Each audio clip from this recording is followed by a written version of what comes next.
ওকে, আজকে আমি দেখাবো কিভাবে আপনি জার্মান এম্বাসির জন্য ভিসা অ্যাপ্লিকেশন ফর্মটা ফিল আপ করবেন। অবশ্যই স্টুডেন্ট ভিসার জন্য দেখাচ্ছি। ওকে, প্রথমে আমি গুগলে সার্চ করলাম জার্মান এম্বাসি ঢাকা। এটা লিখে গুগলে সার্চ করলাম।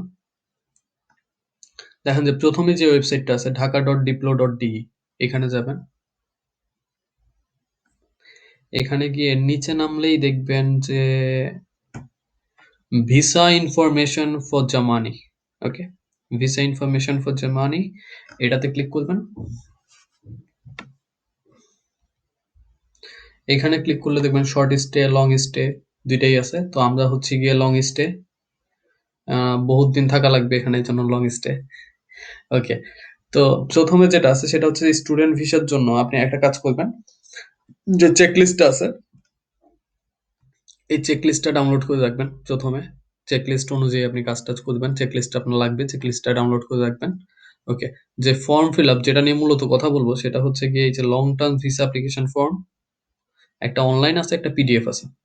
আমি আজকে দেখাচ্ছি যে কিভাবে আপনি online visa, long term visa application ফর্মটা অনলাইনে ফিল আপ করবেন। হ্যাঁ, এটাই সবচেয়ে ইজি প্রসিডিওর।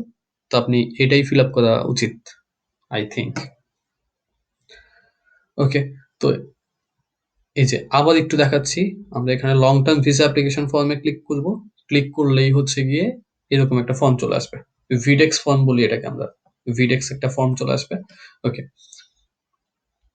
এই ফর্মটাতে এসে দেখেন, এটা অনেক সময় দেখবেন যে আপনার ডয়েচে আছে, এই লেখাগুলো ডয়েচে আছে। ডয়েচে থাকলে মানে জার্মানিতে থাকলে, জার্মান ল্যাঙ্গুয়েজে থাকলে এটা হচ্ছে ইংলিশ করে নিবেন। ওকে, আচ্ছা ঠিক আছে। তো আমি হচ্ছে আমার কিছু ডামি ডাটা আমি দিয়ে দিতেছি, মানে আমার যে ডাটাগুলো ছিল আমি ডাটাগুলো একটু দিয়ে দিতেছি, তাহলে হচ্ছে টাইম কম লাগবে এবং বুঝতেও সুবিধা হবে। ওকে, এই জিনিসটা আমি একটু পরে বুঝিয়ে দিচ্ছি যে এটা কেমনে কি করলাম। ওকে, তো প্রথমে হচ্ছে গিয়ে পার্সোনাল ইনফরমেশন, আপনার পাসপোর্ট অনুযায়ী আপনার ফ্যামিলি নেম, আপনার নিজের নাম, মিডল নেম যদি কোনো কিছু থাকে তাহলে ওইটা দিবেন, ডেট অফ বার্থ দিবেন, প্লেস অফ বার্থ পাসপোর্ট অনুযায়ী, আমি আবারও বলতেছি যে পাসপোর্ট অনুযায়ী সবকিছু দিতে হবে আপনাকে। ওকে, কান্ট্রি অফ বার্থ দিবেন, ম্যারিটাল স্ট্যাটাস দিবেন, সিঙ্গেল নাকি ডাবল নাকি ম্যারিড এটা দিবেন। এরপর হচ্ছে জেন্ডার দিয়ে দিবেন, কারেন্ট সিটিজেনশিপ বাংলাদেশ, অন্য কোনো সিটিজেনশিপ যদি থাকে তাহলে এখানে উল্লেখ করতে হবে। আপনার চিলড্রেন আছে কিনা, যেহেতু আমি সিঙ্গেল মানুষ, কোনো চিলড্রেন নাই, কারো যদি চিলড্রেন থাকে তাহলে হচ্ছে যে ইয়েস দিয়ে এখানে চিলড্রেনের নাম এবং বাকি ফিল্ড গুলা ফিল আপ করতে হবে। ওকে, তো আমার যেহেতু নাই আমি এটা সরাই দিলাম। ওকে, এখানে হচ্ছে যে father's name, father's birth place, father's date of birth, তো এই জিনিসগুলা আপনি আপনার পাসপোর্ট অনুযায়ী নামগুলা দিবেন। বাবার নাম, মায়ের নাম, তাদের ডেট অফ বার্থ, তাদের প্লেস অফ বার্থ, তারা কোথায় আছে, বাংলাদেশে নাকি অন্য কোনো দেশে, এই জিনিসগুলো দিয়ে দিবেন। ওকে, এরপর হচ্ছে গিয়ে জব। ওকে, তো এখানে জবের মধ্যে এসে লার্নড অকুপেশন এই ফিল্ডটা আপনাকে অবশ্যই ফিল আপ করতে হবে, বাকিগুলা হচ্ছে যে দরকার নাই। ওকে, তো এই ফিল্ডটা হচ্ছে যে স্টুডেন্ট অথবা ট্রেনি, এই জবের এই ফিল্ডটা হবে। এবং আপনার যদি অন্য কোনো জব টব থেকে থাকে তাহলে এই জায়গাগুলোতে আপনি ফিল আপ করে লিখবেন, current professional activity if different, অথবা আপনি এটার ব্যাপারে যদি অন্য কোনো ইনফরমেশন দিতে চান। তো এই ফিল্ডগুলো আসলে ম্যান্ডেটরি না। ওকে, এই ফিল্ডগুলো ফিল আপের দরকারও নাই, কেউ যদি চান তাহলে ফিল আপ করতে পারেন। ওকে, এরপর হচ্ছে কন্ট্যাক্ট ডিটেলস, আমি আবারও বলতেছি পাসপোর্ট অনুযায়ী আপনার স্ট্রিট, স্ট্রিট এখানে মিনস ভিলেজ। ওকে, হাউস নাম্বার, আপনার হচ্ছে ওয়ার্ড থাকলে ওয়ার্ড দিবেন, পোস্ট কোড, প্লেস দিবেন, কান্ট্রি দিবেন, ফোন নাম্বার দিবেন। এখানে প্লাস ক্যারেক্টার নেয় না, তো কান্ট্রি কোড দেওয়ার কোনো দরকার নেই, আপনি হচ্ছে গিয়ে জাস্ট 01 দিয়ে নাম্বারটা শুরু করে দিবেন। হ্যাঁ, 01 দিয়ে নাম্বারটা লিখে দিবেন। এরপর হচ্ছে ইমেল থাকবে, আপনি অন্য কোনো দেশে থাকেন কিনা, অন্য কোনো দেশে আপনি আপনার কোনো ন্যাশনালিটি আছে কিনা অন্য কোনো দেশে, তো আমার নাই, যদি থাকে তাহলে ইয়েস দিবেন। তাহলে যদি দেন তাহলে কোন দেশে রেসিডেন্স পারমিট আপনার আছে ওইটা লিখতে হবে। ওকে, আইডেন্টিফিকেশন পেপার, এটা মানে হচ্ছে কি আপনার পাসপোর্ট, পাসপোর্টের ডিটেলসটা দিতে হবে এখানে। যেমন আমার ট্রাভেল ডকুমেন্টটা ছিল যে অর্ডিনারি পাসপোর্ট, কারো যদি ডিপ্লোম্যাটিক পাসপোর্ট হয় অথবা অন্য কোনো পাসপোর্ট হয় তাহলে সেটা দিবেন। আমার অর্ডিনারি ছিল এই জন্য আমি অর্ডিনারি পাসপোর্ট দিলাম। এখানে নাম্বারটা হচ্ছে যে পাসপোর্ট নাম্বারটা দিবেন। ওকে, পাসপোর্টের মধ্যে যে নাম্বারটা লেখা আছে ওই নাম্বারটা দিবেন। কবে ইস্যু হইছে এটা সুন্দর করে পাসপোর্টে লেখা আছে, ডেট অফ ইস্যু এবং কত তারিখ পর্যন্ত ভ্যালিড আছে, এই ২ টা জিনিস দিয়ে দিবেন। ইস্যুইং স্টেট বাংলাদেশ থেকে ইস্যু হইছিল। ইস্যুড বাই এটাও পাসপোর্টে লেখা আছে, দেখবেন আপনার পাসপোর্টে লেখা আছে ইস্যুড ইন ঢাকা। এবং যে জায়গা থেকেই পাসপোর্ট কালেক্ট করেন না কেন এটা আসলে ঢাকা থেকেই ইস্যু হয়, তো এখানে ঢাকাই লিখবেন। ওকে। তো এখানে ট্রাভেল ডাটা, যে কবে থেকে কবে পর্যন্ত থাকবেন আপনি এখানে, কেন যাইতেছেন। তো আমি কেন যাইতেছি, আমি স্টাডির জন্য যাইতেছি, এই জন্য আমি স্টাডি লিখলাম। এখানে হচ্ছে যে আপনি কবে থেকে কবে নাগাদ পর্যন্ত থাকবেন। ওকে। তো এইখানে একটা কথা বলি, যেমন আমি এখন আছি ব্রেমেনে। ওকে। আমি এখন জার্মানিতে আছি অলরেডি। আমি মেইল পাইছিলাম সেপ্টেম্বরে। হুম। সেপ্টেম্বরে মেইল পাইছিলাম। যেহেতু আমি সেপ্টেম্বরে মেইল পাইছি অ্যাপয়েন্টমেন্ট ফিসের জন্য, তার মানে হচ্ছে আমি অক্টোবরে হচ্ছে গিয়ে ভিসাটা পাইতে পারি। তো এই কারণে আপনি যেদিন মেইল পাবেন, ধরেন আপনি সেপ্টেম্বরে মেইল পাইছেন, সেপ্টেম্বরের ২০ তারিখে মেইল পাইছেন, আপনি দিবেন যে মিনিমাম ১ মাস অথবা ১ মাস ৫ দিন ১০ দিন এরকম একটা ডেট দিবেন। ওইখান থেকে শুরু করে, যেমন দেখেন আমি সেপ্টেম্বরে মেইল পাইছি। আ সেপ্টেম্বরে ধরেন যে আমি ১৫ তারিখে মেইল পাইছি। আমি ২০ অক্টোবর থেকে দিলাম। কেননা হচ্ছে আপনার ভিসা প্রসেস হইতে, মানে ভিসা আপনার কাছে আসতে মিনিমাম ১ মান্থ লাগবে। ওকে? তো যেদিন আপনি মেইল পাবেন ঐদিন থেকে ঠিক ১ মাস অথবা তার থেকে বেশি, ১ মাস অথবা ১ মাস ৫ দিন ১০ দিন দিয়ে একটা ইন্টেন্ডেড ডেট অফ ট্রাভেল দিবেন। এবং সেখান থেকে যদি আপনি ব্যাচেলরের স্টুডেন্ট হন তাহলে দিবেন ৪ বছরের একটা ডেট। আর যদি মাস্টার্সের স্টুডেন্ট হন তাহলে হচ্ছে যে ২ বছরের একটা ডেট দিবেন। ওকে? আবারও বলতেছি, যেদিন মেইল পাবেন ওই দিন থেকে ১ মাস পরের একটা ডেট দিয়ে স্টার্ট করবেন। ব্যাচেলর হইলে ৪ বছর দিবেন। আর যদি মাস্টার্স হন তাহলে ২ বছর পর্যন্ত দিবেন। ওকে, খেয়াল করেন যে আমি সেপ্টেম্বরে মেইল পাইছি, আমি অক্টোবর থেকে শুরু করলাম এবং ২০ অক্টোবর থেকে শুরু করলাম। ২০২০ সালের অক্টোবর থেকে শুরু করছি, ২০২২ সালের অক্টোবরে এসে শেষ করলাম। তার মানে ২ বছর দিলাম। ওকে। আপনি কি ২ বছরের বেশি থাকতে চান কিনা? অবশ্যই না দিবেন। মানে এটা এখানে ইয়েস লেখার কোনো দরকার নাই। ইয়েস দেওয়া মানে হচ্ছে এটা আপনার জন্য একটা ব্যাড ইমপ্যাক্ট। ওকে। রেফারেন্স। রেফারেন্সের মধ্যে ১ম এ ফিল্ডটা ফিল আপ করবেন যে এডুকেশনাল এস্টাবলিশমেন্ট। এখানে ইউনিভার্সিটির নেম দিবেন, কোথায় ইউনিভার্সিটি আছে এবং জার্মানিতে আছে, এজন্য আমি জার্মানি লিখে দিলাম। ওকে। এই ফিল্ডগুলোর কোনো দরকার নাই। No need to fill up. Okay. এখানে কনট্যাক্ট পারসন এর মধ্যে কি দিবেন? কনট্যাক্ট পারসন এর মধ্যে আপনার কোর্স কোঅর্ডিনেটর যিনি, উনার সারনেম দিবেন, উনার ফার্স্ট নেম দিবেন। এটা আপনি ওয়েবসাইট থেকে খুঁজে বের করে নিবেন।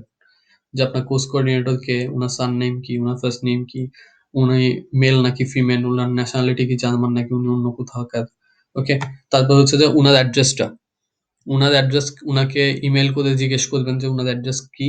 যদি ইমেইল করে কোনো রিপ্লাই না পান তাহলে হচ্ছে গিয়ে আপনি এখানে ইউনিভার্সিটির ইন্টারন্যাশনাল অফিসের যে অ্যাড্রেসটা, ইউনিভার্সিটির অবশ্যই ইন্টারন্যাশনাল একটা অফিস থাকে, যে ইন্টারন্যাশনাল স্টুডেন্টদেরকে হ্যান্ডেল করার জন্য একটা অফিস থাকে, ওই অফিসের অ্যাড্রেসটা দিয়ে দিবেন। আমি এখানে সেটাই করছি। আমি আমার কোর্স কোঅর্ডিনেটরকে ইমেইল করে তার হচ্ছে এক্সাক্ট কোনো অ্যাড্রেস পাইনি। তো পরে হচ্ছে আমি ইন্টারন্যাশনাল অফিসের যে অ্যাড্রেসটা ওই অ্যাড্রেসটাই দিয়ে দিছি। ওকে? তো আপনি এভাবে দিয়ে দিবেন।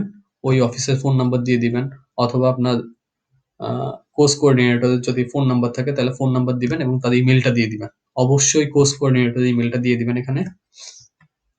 ওকে। তো আপনি কিভাবে জার্মানিতে থাকবেন? মানে আপনার টাকা-পয়সা কোত্থেকে আসবে? তো এই জিনিসটা হচ্ছে কি আপনি এখানে লিখে দিবেন ব্লকড অ্যাকাউন্ট। যেহেতু আমাদের ব্লকড অ্যাকাউন্ট সেহেতু আমি ব্লক অ্যাকাউন্ট লিখে দিব। কোন ফরমাল কমিটমেন্ট আছে কিনা? না, কোন ফরমাল কমিটমেন্টই নাই। ওকে। এখন হচ্ছে যে আপনি কোথায় থাকবেন? ওকে। এখানে আমি একটা কথা বলি। কেউ যদি প্রাইভেট হাউস ম্যানেজ করতে পারে অথবা ডর্ম ম্যানেজ করতে পারে, তাহলে হচ্ছে অবশ্যই প্রাইভেট হাউসের স্ট্রিট দিবেন, হাউস নাম্বারটা দিবেন, পোস্ট কোডটা দিবেন, প্লেস দিবেন। ওকে। কেউ প্রাইভেট হাউসও এখনো ম্যানেজ করে নাই, কেউ এখনো ডর্মও পায়নি। তাইলে সে কি করবে? তাহলে সে আমার মতো ইউনিভার্সিটির অ্যাড্রেসটা দিয়ে দিবেন। ওকে? ওকে। আমি যখন আসি, মানে আমি আসার আগে যখন আমি এম্বাসি থেকে মেইল পাই, তখনও আমি কোনো বাসা-টাসা ম্যানেজ করতে পারি নাই। এবং এজন্য আমি হচ্ছে ইউনিভার্সিটির অ্যাড্রেসটা দিয়ে দিছি। এটা আপনার অফার লেটারে থাকবে অথবা ইউনিভার্সিটির ওয়েবসাইটে সুন্দর করে লেখা থাকবে। আপনি হচ্ছে এই অ্যাড্রেসটা দিয়ে দিবেন। আর যদি আপনি বাসা থাকে তাহলে যে বাসায় আপনি কন্ট্যাক্ট করছেন ওই বাসার অ্যাড্রেসটা দিয়ে দিবেন। ওকে? তো আপনি কিভাবে থাকতেছেন? আপনি সিঙ্গেল রুমে থাকবেন নাকি আপনি ফ্ল্যাটে থাকবেন? তো এই জিনিসগুলা দিয়ে দিবেন। এটা মানে না পাইলেও কোনো সমস্যা নাই। যেমন আমি জানতামই না আমি কোথায় উঠবো। তো তখন আমি জাস্ট আন্দাজে সিঙ্গেল রুম দিয়ে দিলাম। ওকে? তো ইটস নট এ ফ্যাক্ট।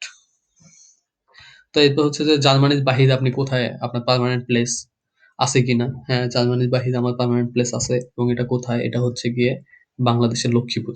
হ্যাঁ? ওকে, ওকে, ওকে। আচ্ছা, তো আপনার রিলেটিভসও কি এন্টার করবে কিনা আপনার সাথে? তো এটা অবশ্যই নো দিবেন। এটা একটা ব্যাড ইমপ্যাক্ট। হেলথ ইন্সুরেন্স আছে কিনা? তো আপনি হেলথ ইন্সুরেন্স যদি করে থাকেন তাহলে ইয়েস, যদি না করে থাকেন তাহলে নো। অবশ্যই হেলথ ইন্সুরেন্স তো করাই লাগে সবার। তো এটা অবশ্যই ইয়েস এ রাখবেন। হুম? আপনি আগে কখনো ছিলেন কিনা জার্মানিতে? তো আমি ছিলাম না, এজন্য আমি কেটে মানে ইয়েস দিই নাই। যদি থাকেন তাহলে ইয়েস দিতে হবে। ইয়েস দিয়ে হচ্ছে গিয়ে কবে থেকে কত পর্যন্ত ছিলেন, কোথায় ছিলেন এই জিনিসগুলো লিখতে হবে। ওকে? এখন হচ্ছে ক্রিমিনাল রেকর্ড আছে কিনা আপনার, আপনার হচ্ছে কখনো জার্মান ভিসায় রিফিউজ হয়েছে কিনা, আপনি কোনো ডিজিজে আক্রান্ত কিনা। তো এই জিনিসগুলো নো নো দিয়ে যাবেন। আর যদি থাকে তাহলে তো দিবেন। ওকে?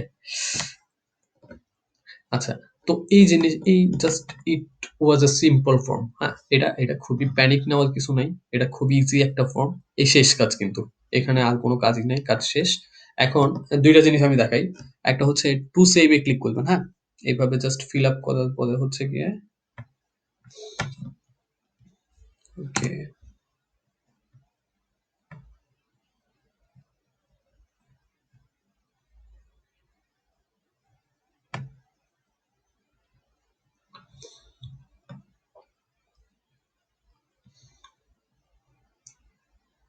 ওকে যেটা বলতেছিলাম যে আপনি এই যে এই কাজগুলা করার পরে হচ্ছে গিয়ে টু সেভ এ ক্লিক করবেন।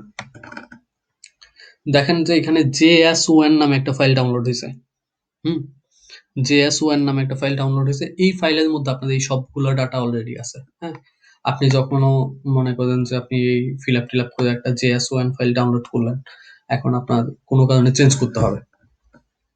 তখন চেঞ্জ করতে হলে কি আপনি আবার ১ম থেকে সবকিছু লিখবেন? No need. আপনি কি করবেন? ইম্পোর্ট ডাটাতে যাবেন। ইম্পোর্ট ডাটা থেকে চুজ এ ফাইল। এখান থেকে যে JS1 ফাইলটা ডাউনলোড হয়েছে ওইটাকে দিবেন। ওইটা ক্লিক করে হচ্ছে ওপেন করবেন। ওকে? এরপর হচ্ছে গিয়ে ইম্পোর্ট ডাটা দিয়ে দিবেন। ওকে, আমি আবার দেখাচ্ছি। Wait a minute. আচ্ছা, যেমন এটা একদমই খালি। এখন আপনার হচ্ছে গিয়ে আপনি যে ফর্মটা আপনার ছিল আপনি ওইটাকে এডিট করবেন। হ্যাঁ, কোনো জিনিস ভুল ছিল অথবা কোনো জিনিস চেঞ্জ করতে চাচ্ছেন তাহলে এডিট করবেন। এডিট করবেন কিভাবে? ইম্পোর্ট ডাটাতে যাবেন, চুজ এ ফাইল। ওকে, তো আপনার যে JS1 ফাইল ছিল এই JS1 ফাইলটাকে ওপেন করবেন, ইম্পোর্ট ডাটা দিয়ে দিবেন। হ্যাঁ, তাহলে এই যে দেখেন আপনার সবগুলা ডাটা চলে আসছে। আপনি এখান থেকে যেটা যেটা চান সেটা এডিট করে নিবেন। ওকে, এখানে দেখেন সবকিছুই চলে আসছে। আপনি জাস্ট এডিট করে নিবেন। এডিট করার পরে হচ্ছে ধরেন যে ফাইনালি আপনার এডিট শেষ। আপনার এডিট ফাইনালি ডান। আপনি কি করবেন? এখন কন্টিনিউ তে ক্লিক করবেন। তাহলে দেখেন যে পিডিএফ ফাইলটা ডাউনলোড হয়ে গেছে। আপনার পিডিএফ ফাইলটা ডাউনলোড হয়ে গেছে।